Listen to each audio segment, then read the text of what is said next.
Hey everybody. So as I had said in the announcements, I'm going to record a lecture rather than, or something that's different, say from the prior lecture, is you're not going to have a note catcher with this. You'll just have a discussion question.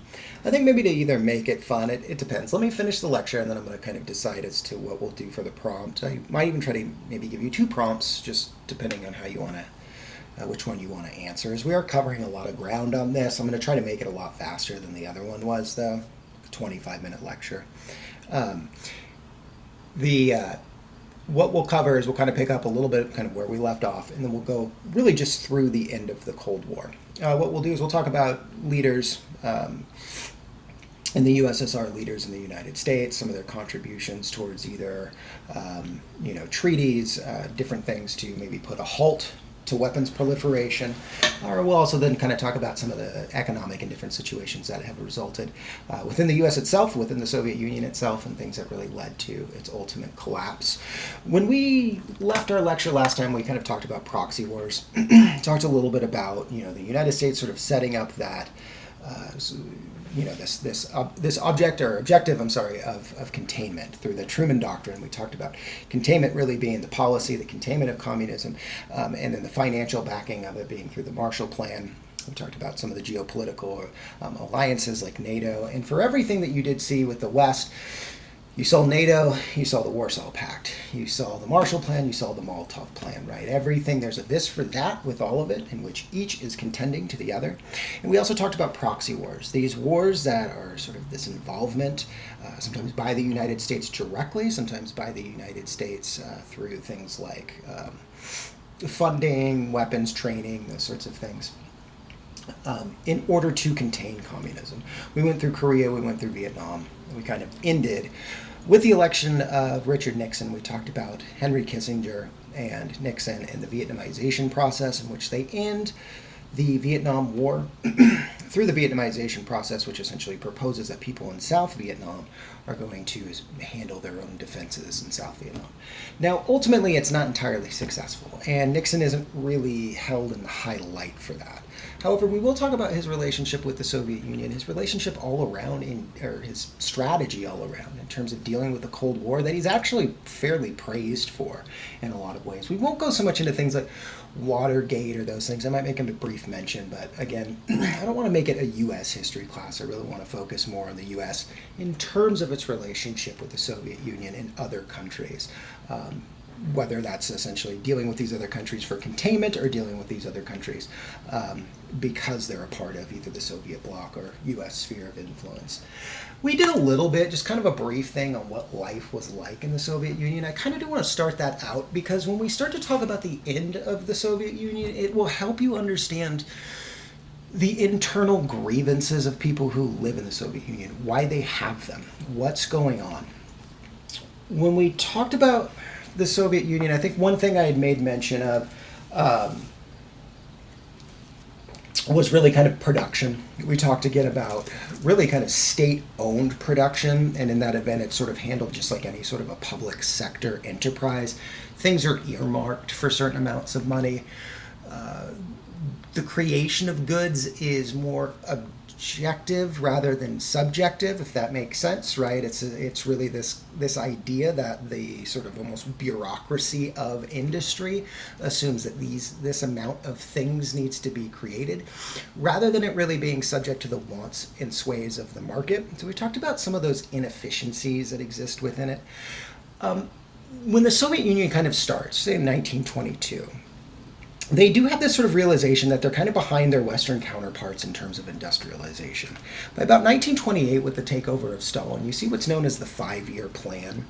The Five-Year Plan is really kind of focused in industrialization, it's focused in centralization of the economy, and it's focused in collectivization of agriculture.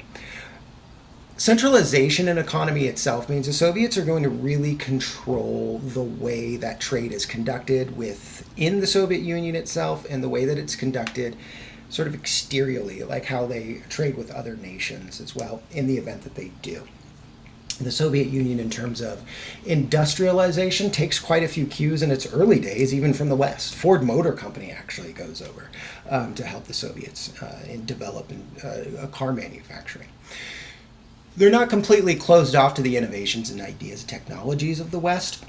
However, the way that they're structured is completely different. And in a lot of ways, you see that they're not entirely capable of really meeting some of the goals that they set, nor are they really as capable in terms of producing as much inventory or excess or amounts of goods and things as some of their Western counterparts due to centralized control over economic transactions. Oftentimes, when you have an overabundance of centralized control of transactions and productions, you're going to end up with things like dislocation and shortages. And this is very, very prevalent within the Soviet Union itself. Within the Soviet Union, you have these kinds of two different areas. You have satellite states. This would be places like Poland, East Germany. You have core states. Core states themselves are going to be comprised of the countries that are the initial countries of the Soviet Union itself. So this would be Russia, this would be what's now the Ukraine, Belarus, areas within the Caucasus Mountains, countries that the Transcaucasian countries, and by that I don't mean the North American definition of Caucasian, just being people of European origin. The Caucasus Mountains really being countries like Georgia, Armenia, these sort of core countries. The core countries themselves, for the most part, are actually agriculture and agro-based economies. Collectivization of agriculture really has to do with that 5-year plan that I had previously mentioned, kind of starting in 1928. The idea of it is to sort of run its course throughout 1933. I think these implementations still go all the way up into 1940 or so. One of which, the collectivization of agriculture is really where you take sort of what they would consider to be peasant or individually owned farms, individually owned agricultural operations. And then those are essentially pushed into a bigger sort of state-run agricultural operation. The idea of this is to, one, technologically improve agriculture. Two, probably the biggest, take power away from wealthy landowners and wealthy agribusiness people. Which it does. It's not only that it takes away land, it also takes away the tools and things that people use for production. Three is to improve the production of agricultural goods. It's not entirely really successful in this. It actually leads to a lot of a decline in production. It leads to famine. It leads to some problems there. Really what the core portions of the Soviet, those sort of previously mentioned, the core states, are raw material producers. Whether it's agricultural goods or things like any kind of oil, minerals, those sorts of things. Those are really kind of delivered then to satellite countries who for the most part are your industrial producers. They're generally essentially traded at a price that is determined by a centralized authority within the Soviet Union. So in some instances, you see some things being traded like raw materials for manufactured goods with raw materials maybe sometimes being traded at a higher value in their exchange or being traded at an equal value.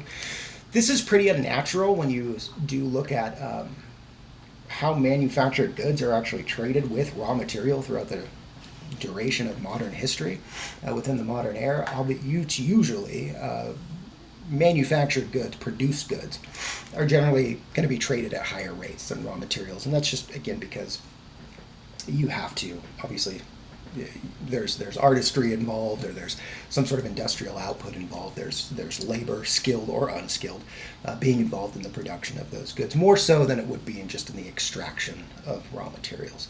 So things aren't really running the same kind of way and direction that we would see. Is this to say that Soviets are completely incapable of industrializing and producing things? No, and this is obviously why they have some of the kind of the power and things that they do have. However, it's just not, it's not going to be something that really produces as much of everything that people would want. Like, your options are going to be very, very low. You don't have as many options when you go to the store, right? It's kind of also like what we talked about in the last lecture. You might have an abundance of one thing but a shortage of another thing, and you actually might need that other thing for the first item to even make sense, right? Like, you've got tons and tons of bike tires, but nobody makes bicycle frames, right? So it's like, well, what am I going to do with these things? tons of undershirts, but you have no dress shirts, right? So everything isn't exactly matched up in this. And again, it's that product of over-centralization, which is creating dislocation and shortage. What is it like in terms of living in the Soviet Union itself?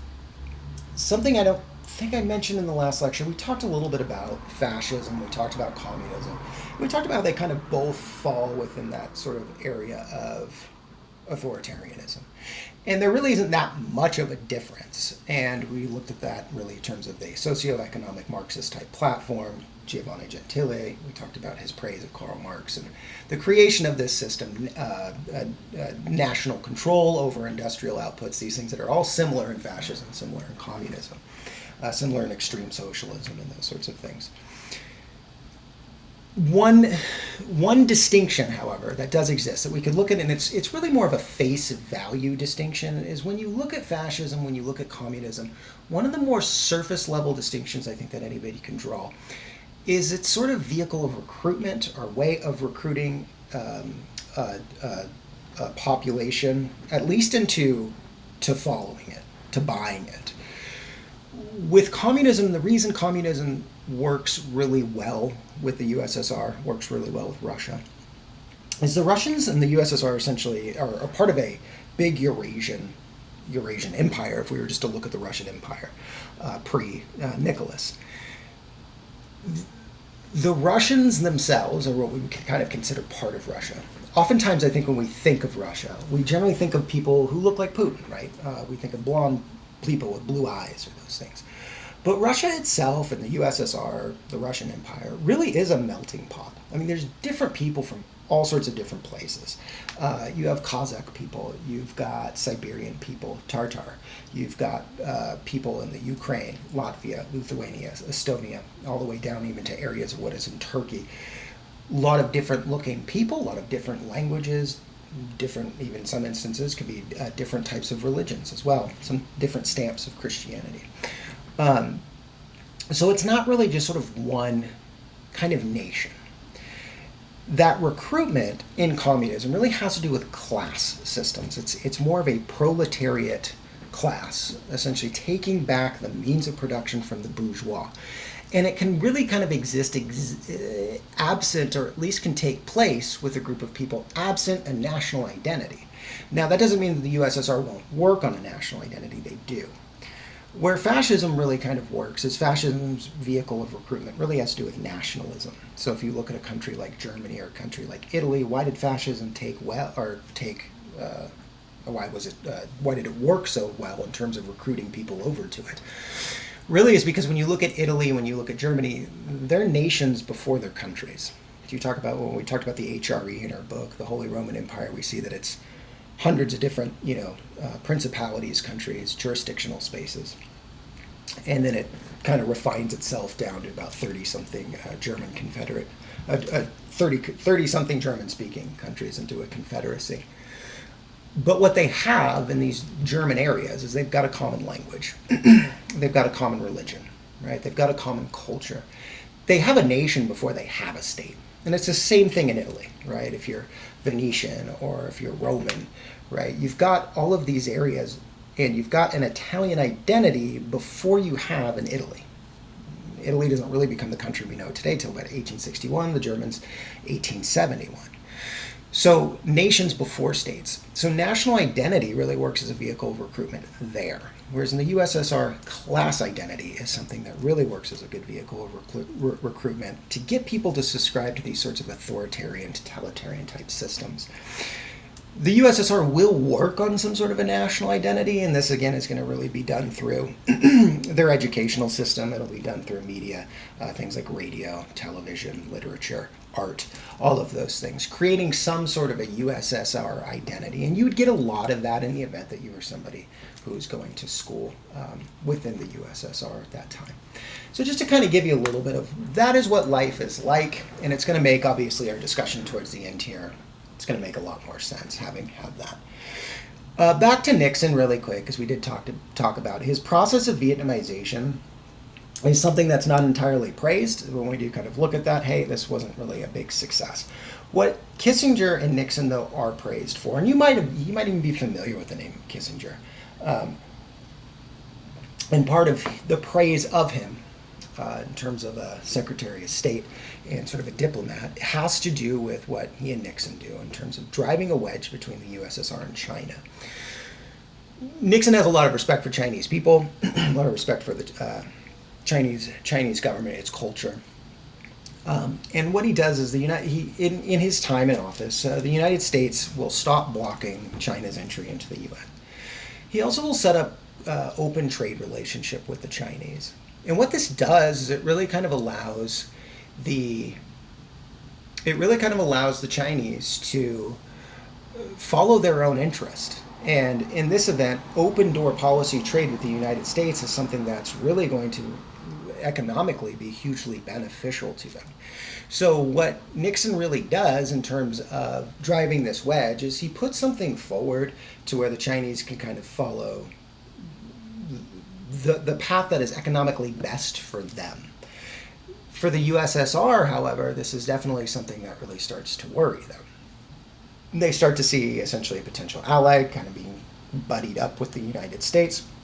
And Brezhnev, who essentially at that time is Secretary General of the Communist Party, who was essentially the leader of the USSR at the time, begins talks with Nixon.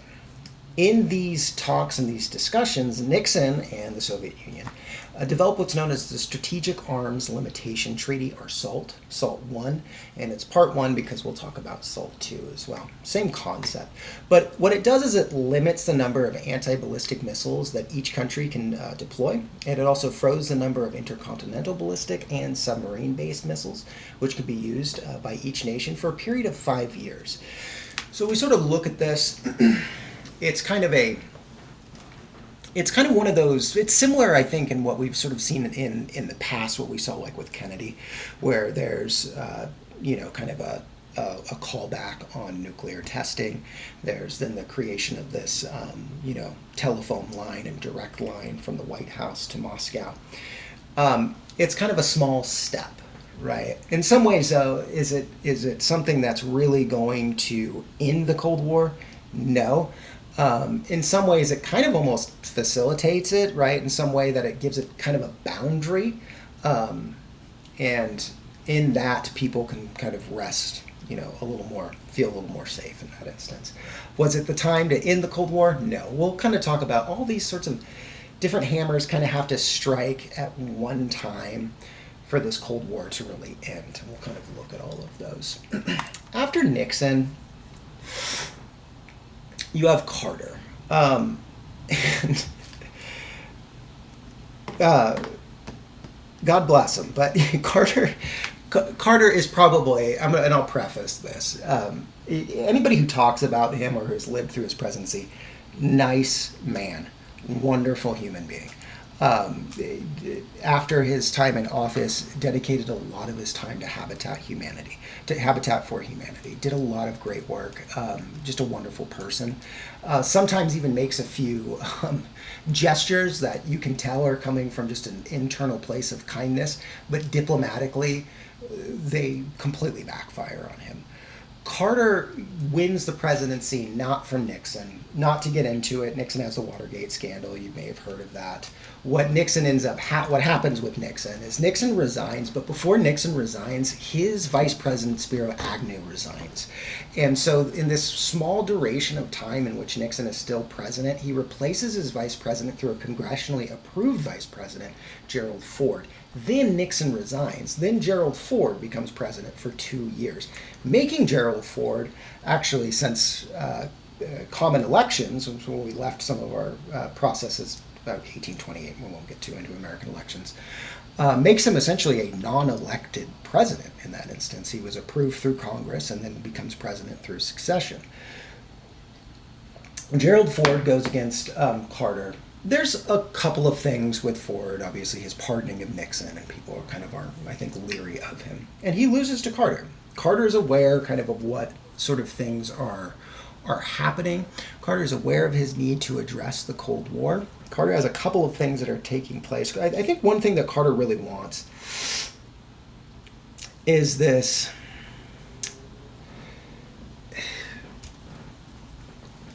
he wants to deviate from his predecessors, and that one thing that the United States has kind of done, which talked about like NSC 68, we talked about some of these CIA moves.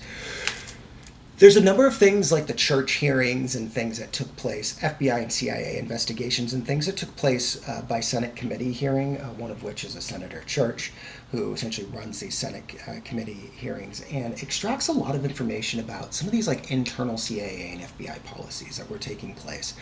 And what the American people kind of find is that there's like a lot of stuff kind of going on behind the scenes that the United States is doing that's not really completely availed to the American public. A lot of which is probably not the most moral of things. One of which they kind of find that is the countries that we're backing through the CIA and through all of these different types of efforts of containment, whether we're giving money to guerrilla fighters in a Latin American country or we're supporting some other government like with the secret war somewhere in Asia, all these efforts of containment oftentimes lead to the United States backing any country that's anti-communist regardless of how bad the government itself is. So it can be a completely tyrannical government that is just very harsh in terms of its citizens, and the United States isn't really holding them to any higher moral standard, whereas Carter wants to see some kind of a deviation from that, right? We should probably hold them to a higher standard. We should do something to sort of amend some of the relationships the United States has with the Soviet Union and amend some of the relationships that we may have had with some of our Latin American neighbors through some of the meddling that has happened in containment. So when you really look at it, you look at the ideology of it, you're like, yeah, I get it. Like Carter, it makes sense for sure. One thing that kind of plagues the Carter administration, and in a lot of ways too, a lot of people I think in modern comparisons have kind of compared Joe Biden, his early years of his presidency with Carter's, because there's some similarities. We see some Persian Gulf countries and things that are refusing to and upping the price of oil and not producing as much. And so what we start to see is the oil or gas crisis essentially that takes place throughout Carter's administration.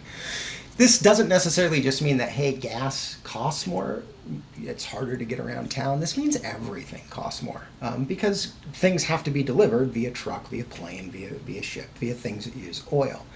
So what you do see is a huge spike in inflation. I mean, and it's similar to some of the numbers that we saw in the early 2020s, right? 9% per year. I think in an overall, I think it gets like as high as like 11%. You see a lot of Americans really kind of going back to credit cards. In fact, we see billions of dollars of accrued credit card debt within the United States for one of the first times that we do see it.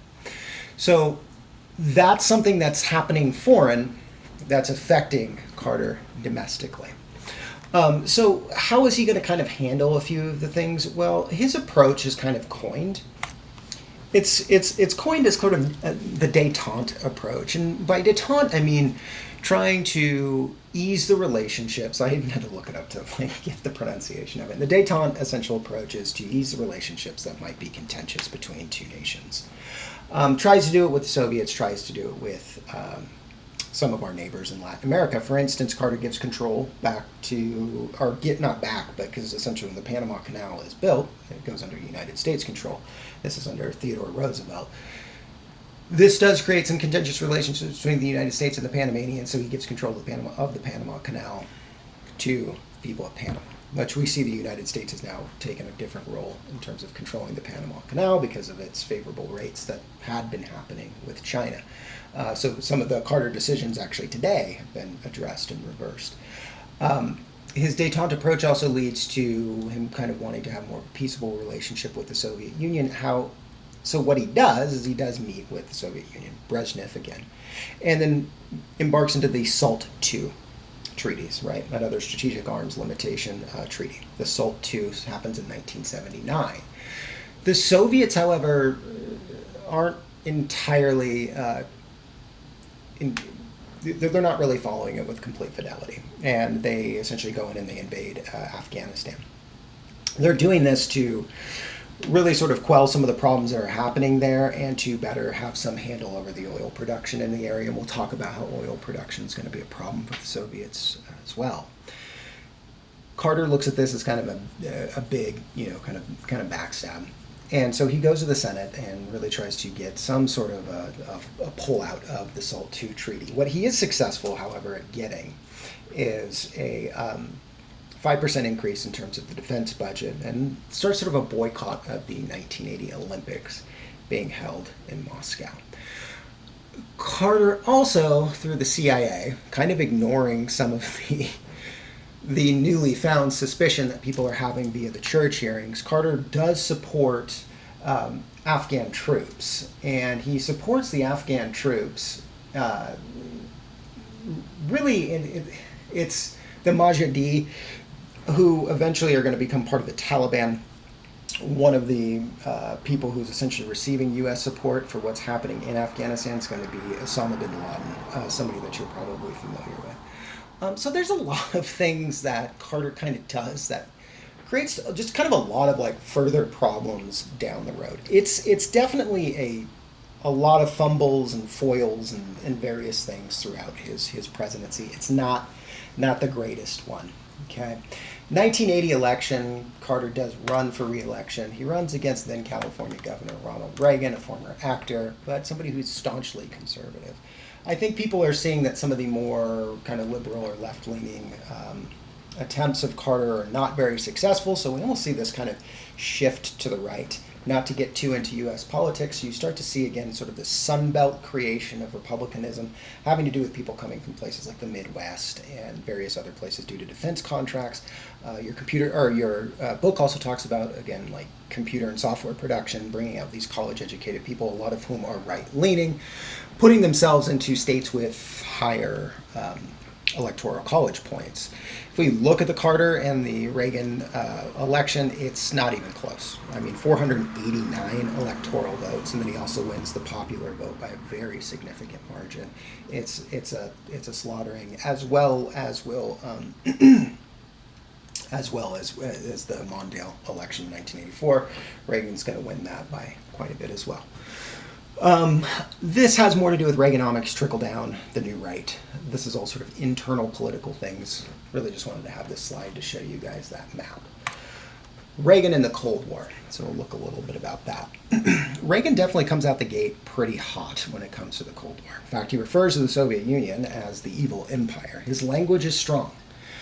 Pretty strong, kind of similar to what we saw with Eisenhower. Eisenhower, some pretty strong language. Mutually assured destruction. You kill us, we'll kill you. Right? Just very flat out.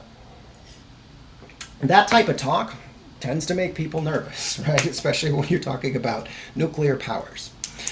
What Reagan does do, not so much just the talking strong, but Reagan also increases our military spending budget by 7% per annum. So that means yearly he's increasing it by 7%. In fact, when he starts, we have $157 billion in terms of defense spending, and by the time he leaves office in 1988, there's $282 billion in defense spending. The extra money itself is going towards a number of different types of defense strategies, different types of military proliferation buildup. Things that the USSR has to kind of look at, and they're like, well, we have to kind of do that too. Like, we have to follow along with that. In a lot of ways, he's outspending the USSR. So the USSR is kind of looking at this. The United States is stockpiling. They're making more and more weapons. We need to make more and more weapons in order to do that. But we can't afford to play the game that they're playing. Economically, the United States is doing a little bit better. Reagan will have some criticism for this. When Reagan does kind of come out, I mean, a lot of his jargon, the way he talks, is very sort of libertarian in a lot of instances. Some of his things, again, it's sort of, government ought not to be like, the arbiter of control or decision making and those sorts of things. Individual sort of pursuits and individual betterment. Government can interfere essentially with a person and these things. So he really talks about the reduction of government. But then he also essentially really increases the defense spending. And the military is still government, right? So there's still this kind of bigger ballooning of government, and it does grow throughout his tenure in office. One thing he creates that I think a lot of people laugh at is sort of the Strategic Defense Initiative, SDI, which a lot of people kind of coined the term as Star Wars. And what it is it's an anti-missile program, and it's the use of space-centered satellites to destroy missiles on the way to the United States. Spends about $17 billion in research. It doesn't really come to fruition. We do have anti-missile programs now. I don't know enough about them to be like, oh, well, this portion of this $17 billion research program was used towards the creation of those things. Could be. I mean, it might not be all for naught, right? There could be things that are used. I just don't know enough about it. I'm not going to pretend to. But I do know that he spent $17 billion on this past program. The contemporary stuff I'm just not as good on. Now, again, without it being successful, does it have any sort of an effect? It kind of does. It's got a sort of stipulated... It has an effect through stipulation, I think is a better way to say that. Whereas the USSR is looking at, well, if they're developing this, what if they're successful at that? And that concept of mutually assured destruction is now it's no longer mutual, right? In the event the United States can essentially take out our missiles before we send missiles, they can take them out and then destroy us. The mutual part of it isn't there anymore. It's really us just getting destroyed.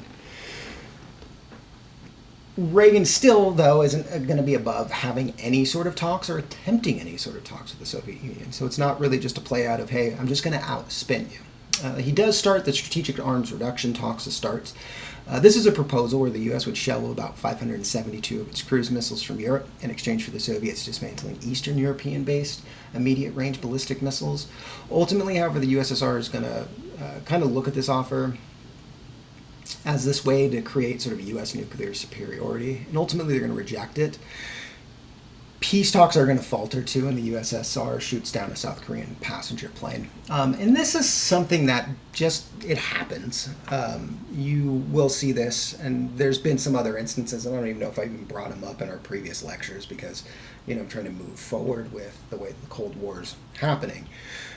But you'll see talks happen, maybe a diplomat's supposed to go here, but then the Soviet Union does this, or the U.S. attacks this, and so the talks will stop. But this, again, is something where we still see Reagan is reaching out to essentially stop the proliferation of weapons between these two states to kind of help, the Cold War, or to sort of at least give people a little bit less fear, especially when they're looking at some of the kind of hardline talk that he's been using against the Soviets. Human rights against communism, this harkens back to what we were talking about. I don't think I'm going to go too much into this. Back to what we were talking about with Jimmy Carter. A lot of things where people are looking at our relationships with the Contras. I think one of the things Reagan's known for is stuff that happens in Grenada, Ollie North, some of these sending of weapons to different fighting forces.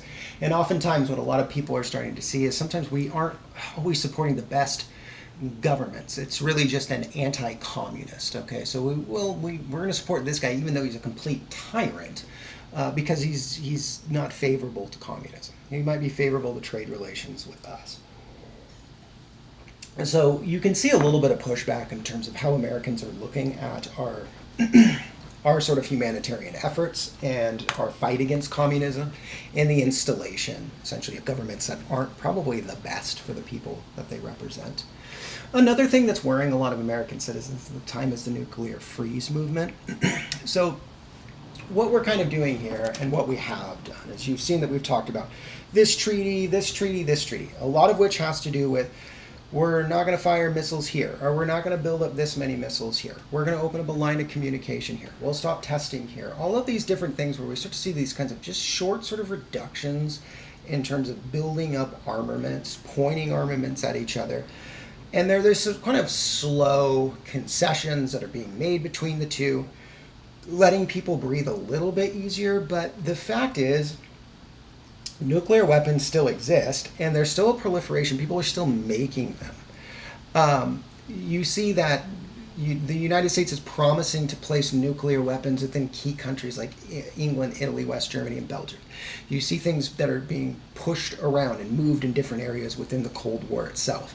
And this is making people obviously a little worried, and I think with good reason. A reasonable person would be. And what this leads to is the nuclear freeze movement. Now, the nuclear freeze movement probably does a little more in terms of PR. It's things like protests. It's local governments that are writing these sorts of declarations, whereas local governments don't really have any say as to what the military does and creates and moves. It's a federal issue, but it's still there. The nuclear freeze movement actually sees about 750,000 people rallying in New York's Central Park in 1982. The worry is expressed, and it's to a degree it's accepted with Reagan. Reagan himself, and like I think we kind of mentioned in 1984, again, another landslide victory. Does he need to entirely pay attention to this nuclear freeze movement? Even if he was just kind of ignored it entirely, he still would have won. But in his second term, we see Reagan really does pushes, shelves, I guess that's the best word, shelves some of the harsh language. He's not using it anymore. And we see him kind of move towards discussions that really are focused more on de-escalation. De-escalation, which we do see again, and we want to kind of give some credit to these movements like the nuclear freeze movement, like people who, again, when you do these things, I think sometimes we look at these issues and they're so big and we don't have any control over them. Getting out, making your voice known, these sorts of things can have a benefit. And 750,000 people rallying in the park, it's a peaceful protest like that, something that's definitely going to have some sort of, resonance, right, within an election itself. The other thing that's also happening too, aside from Reagan's influence domestically in terms of de-escalation, is Mikhail Gorbachev. And Gorbachev himself really wants to extend these sorts of two things. I've got the Russian words here in bold. Glasnost and openness. I am not going to even try, I think I would butcher this one, but restructuring. A couple of things are happening within the Soviet Union. 1980, the Soviet Union starts having some pushback. I'm not too sure if I'd mentioned it in the slide before.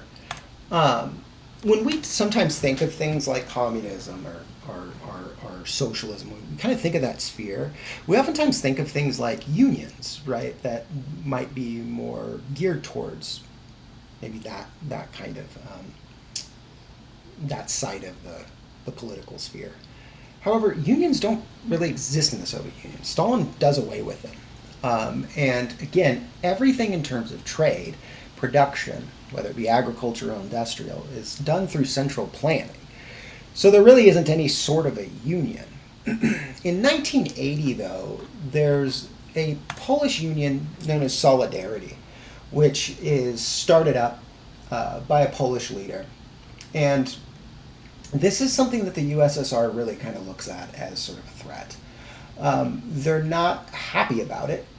It actually even, I think, ends with the Polish leader being jailed throughout the time of the 80s. And then in about 1988, 89, you have the Polish Roundtable discussions, which actually free Poland up for elections. And this also creates or gives some recognition to Solidarity, gives recognition to the Polish trade union. This does show that Gorbachev is open to the very things he was saying. Openness, right? Restructuring. And that's kind of more of an openness to hear that sort of, that input.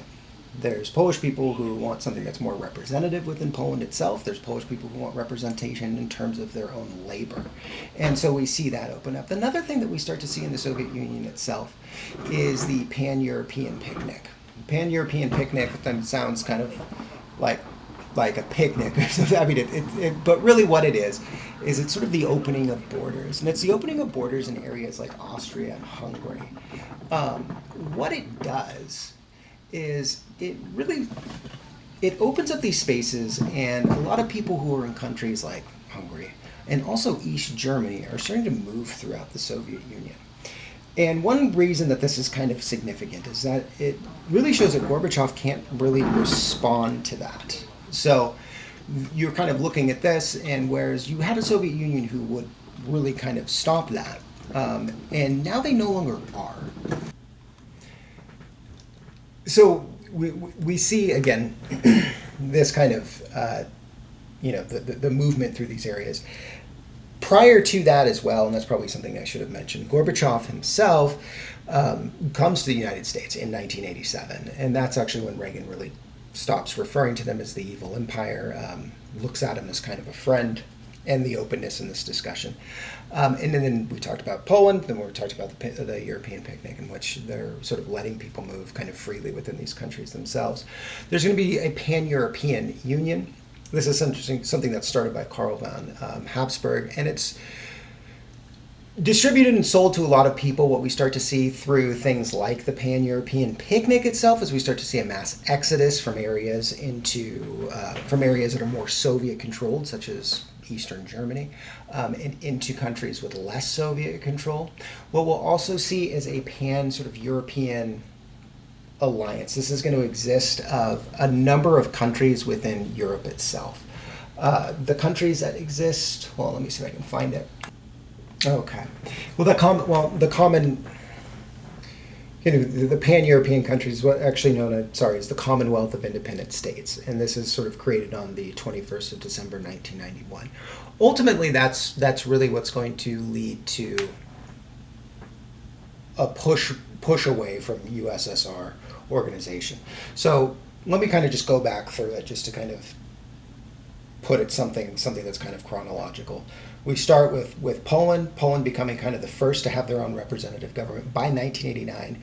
That whole creation of the labor union starts in 1980, and it kind of goes throughout the course of the 80s, where by 1982, the USSR is looking at this as a problem.